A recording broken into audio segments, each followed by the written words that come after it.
Nódulo hepático visto no ultrassom. Esse é um assunto que a gente adora, né, Fê?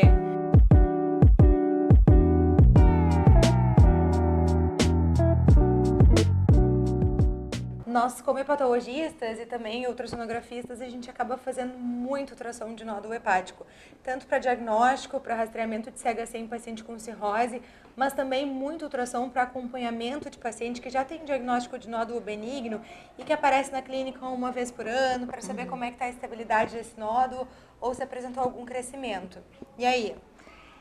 O nódulo hepático, a gente começa também, quando a gente começa a ver muito ultrassom de nódulo benigno, a gente entende a importância do Doppler, a importância do estudo daquele nódulo com Doppler. Hoje, gente, as ferramentas de ultrassom, elas estão muito avançadas no Doppler hepático e assim, a gente tem Doppler de microvascularização. Hoje a gente diz que é quase uma biópsia hepática mesmo, porque a gente vê um vaso muito pequeno dentro de um nódulo que tem 2 centímetros. E com a característica do Doppler dentro do nódulo, nós conseguimos muitas vezes dar um diagnóstico muito provável daquela lesão que a gente está vendo no ultrassom. Isso é muito interessante, porque, né, pessoal, a gente sabe que, por exemplo, quando tá... A primeira coisa é sempre conversar com o paciente, né, Fê? Saber se esse paciente tem ou não tem doença hepática crônica, porque a abordagem é completamente diferente. Falando agora de paciente saudável, paciente que não tem nenhuma doença crônica, qual que é o nódulo mais comum da gente encontrar no fígado dos pacientes? É o hemangioma, né? E o hemangioma a gente sabe que é uma lesão circunscrita, bem delimitada, hiperecogênica, e quando a gente abre o estudo Doppler, a caixa do Doppler, a gente não consegue detectar nenhum tipo de vascularização no Doppler. Por quê? Porque ele é feito por pequenos vasos, muito pequenos, em que o Doppler não consegue captar esse fluxo que é muito lentificado.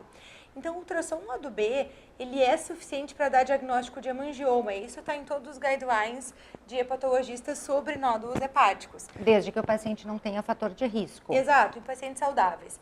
O que mais a gente pode ter fora o hemangioma? A gente pode ter, então, hiperplasia nodular focal, que é o segundo nódulo benigno mais comum, especialmente em mulheres, e também o adenoma. E aí, esse diagnóstico fica um pouquinho mais complexo, não fica? A hiperplasia nodular focal, eu sempre digo, eu acho a lesão mais bonita do ultrassom, é a lesão mais incrível que a gente identifica no Doppler, no ultrassom com Doppler da imagem. Mas ela é muito traiçoeira, porque também é aquele nódulo, é um nódulo de 5 centímetros e que o ultrassonografista não viu. E a crítica é muito fácil, né, gente? A gente sempre ouviu isso durante a faculdade. Ah, o ultrassonografista não viu uma lesão de 5 centímetros. Pode ter certeza que isso deve ser uma hiperplasia nodular focal. Por quê? Porque ela é uma imagem muito igual ao fígado. Ela é isoecogênica em relação ao parênquima hepático. Muitas vezes, só o que a gente consegue identificar é um desvio do trajeto de vaso. Mas quando se coloca o Doppler, é uma imagem linda. É uma imagem que tem uma vascularização que se chama em roda de carreta, ou que parece uma laranja, porque o Doppler, os vasos vêm do centro para a periferia com uma riqueza absurda e com uma organização que é muito característica da hiperplasia nodular focal, que o adenoma já não tem, né, gente? Então, quando a gente abre o Doppler num nódulo que é iso ou hipoecogênico nesse parênquima, a gente pode mais ou menos imaginar, até com uma alta probabilidade, né, que seja uma hiperplasia nodular focal quando há essa vascularização arterial rica bem característica. Mas aí nesse diagnóstico diferencial entre adenoma e hiperplasia nodular focal, vai ser necessário um estudo dinâmico para a confirmação. E por que o ultrassom é muito legal? E é legal que o ultrassonografista domine a clínica e também saiba auxiliar o clínico no próximo passo diagnóstico. Por quê? Quando a gente pega um nódulo que é hipoecogênico ou isoecogênico, a gente sabe, quando a gente está na suspeita, qual que é o diagnóstico diferencial, HNF ou adenoma. A gente pode direcionar para o próximo passo do exame dinâmico, que nesse caso seria uma ressonância, mas com um contraste específico para avaliar fígado, que se chama Primovist. Como é que se apresenta, então, o adenoma no Primovist, Fê? Então, quando a gente suspeita ou de adenoma ou de hiperplasia nodular focal, e o ultrassom nos guia para isso, o adenoma na fase hepatobiliar, que é aquela fase lá 20 minutos depois da injeção do contraste, porque ele é um contraste mais demorado, é um exame mais demorado, nessa fase hepatobiliar, o adenoma fica hipointenso, ou seja, ele fica escuro. A hiperplasia nodular focal, na fase hepatobiliar, ela fica hiperintensa. Então, esse é o diagnóstico diferencial. Agora, vejam como a gente consegue encurtar caminhos se no nosso exame de ultrassom a gente já direciona. Puxa, se eu acho que é uma hiperplasia nodular focal ou um adenoma, eu devo e sugiro que façam. E coloquem no seu laudo, sugiro avaliação complementar com ressonância com contraste hépato específico. Porque senão, gente, esse paciente vai ficar rodando. Ele vai fazer uma tomografia com contraste. O adenoma e a hiperplasia nodular são muito semelhantes na tomo com contraste. Eles vão fazer uma ressonância com gadolínio. O adenoma e a hiperplasia são muito semelhantes no resultado da ressonância com gadolínio. O único exame que de fato auxilia no diagnóstico diferencial é a ressonância com contraste hépato específico. Agora, se a gente imagina que é um hemangioma, por exemplo... Aí a gente pode encurtar o caminho e pedir um exame muito mais barato, que é a tomografia com contraste, né? Só para confirmação de hemangioma, vai ter um realce típico do hemangioma, que é um realce globuliforme, e que vai nos dar esse diagnóstico com tranquilidade. Então, especialmente nesses nódulos que a gente fica entre adenoma e HNF, especialmente nos pequenos, a gente vai direto para a Primovist, poupa tempo, poupa dinheiro do paciente e poupa o estresse também de achar que pode ter alguma coisa mais complicadinha aí, muitas vezes é só um nódulo benigno.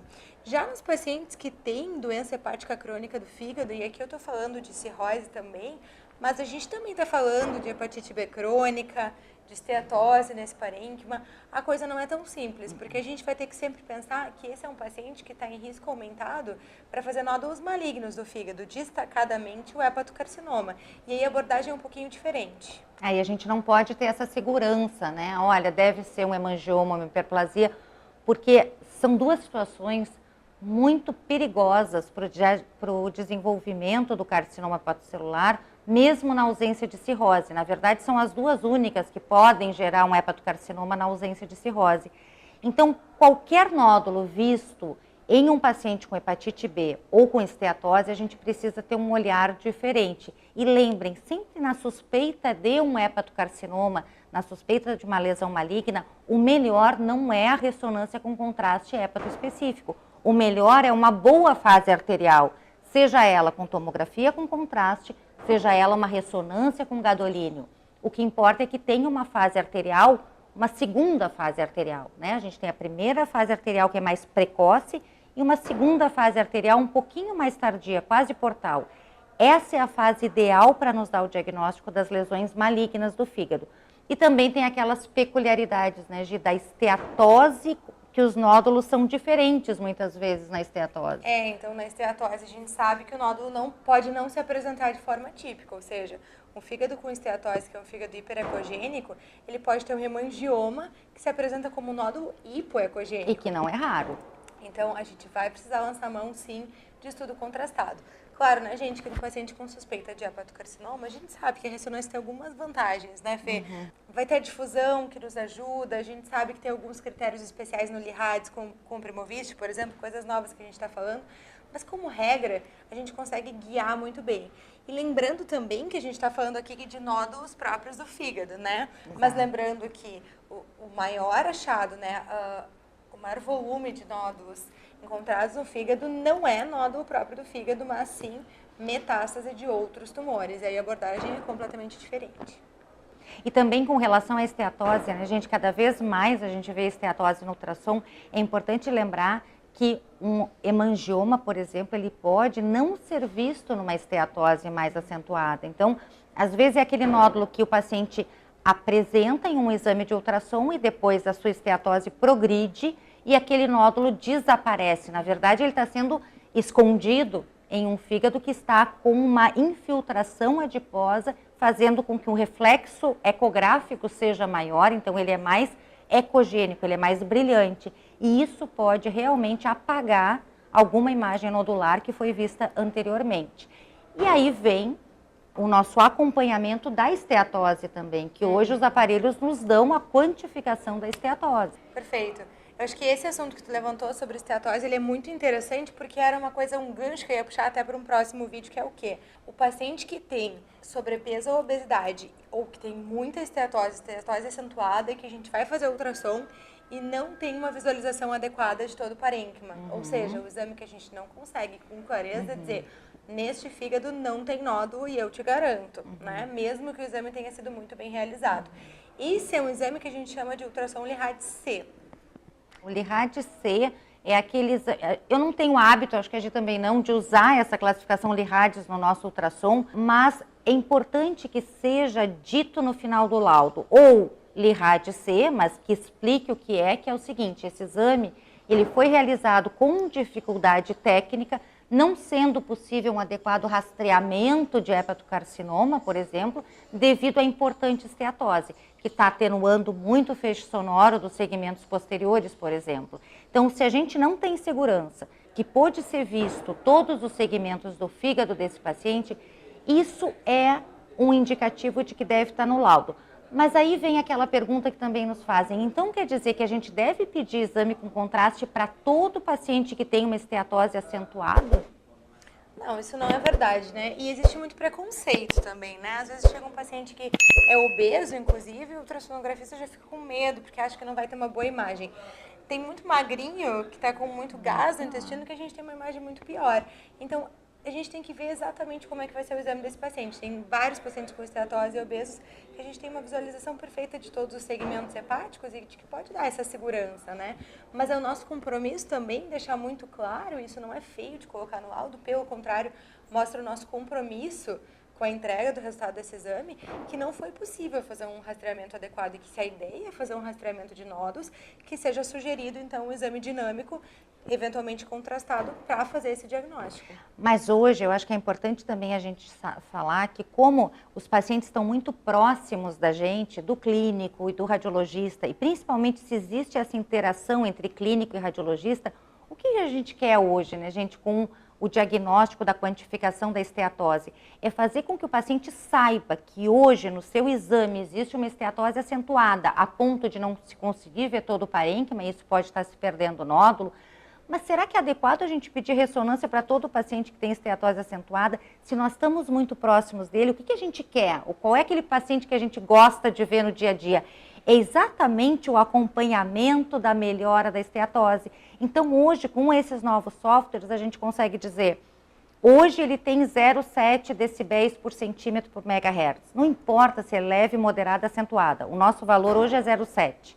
Daqui a 3 meses, esse paciente vai fazer um acompanhamento com a sua endócrino, com o seu patologista, e vai perder peso, reduzir os fatores metabólicos. O que vai acontecer? Essa esteatose que hoje é 0,7 decibéis, vai para 0,4. Bom, então, além de a gente dizer, olha, a sua esteatose melhorou muito, de uma maneira muito mais objetiva, agora sim a gente vai conseguir analisar esse parênquima e ter um rastreamento muito bem feito de lesão focal. Então, talvez esse time curto, quando a gente sabe que o paciente vai fazer o manejo adequado da sua esteatose, seja suficiente para não precisar pedir a ressonância. E sim, ele vai perder peso, melhorar da sua esteatose, em 3 a 6 meses a gente vê melhora muito importante da esteatose. Agora com a quantificação, a gente está vendo que isso é bem antes do que se imaginava antes com o modo B. Então a gente vai conseguir fazer um rastreamento e ter esse paciente muito fidedigno ao nosso exame e ao nosso serviço de ultrassom. Um outro assunto legal sobre nódulo, que são justamente esses pacientes com nódulo benigno que estão acompanhando o tamanho dos nódulos benignos. E uma coisa que eu sempre explico para os meus pacientes é o seguinte, gente, façam o exame sempre com o mesmo ultrassonografista. E, se possível, façam com um exame com o ultrassonografista que tem uma agenda mais tranquila, às vezes é o clínico que faz ultrassom, porque aí a gente consegue ter um compromisso melhor com regular exatamente como foi medida essa lesão anteriormente e fazer a mesma insonação no acompanhamento. Porque o que acontece no dia a dia do nosso consultório como hepatologistas? Paciente com nódulo benigno, às vezes é uma hemangioma, né, Fê? Ou um cisto hepático. Ah, meu Deus, vem aqui desesperada, já vem com uma ressonância contrastada, porque o meu nódulo aumentou de tamanho no controle de 1 ano. É muito frequente. E a gente sabe que quando a mesma pessoa faz o exame, esse tipo de situação se torna muito menos frequente, né? E também a gente tem que dizer para o paciente assim, não dá para comparar a ressonância com o ultrassom, né, gente? São exames diferentes.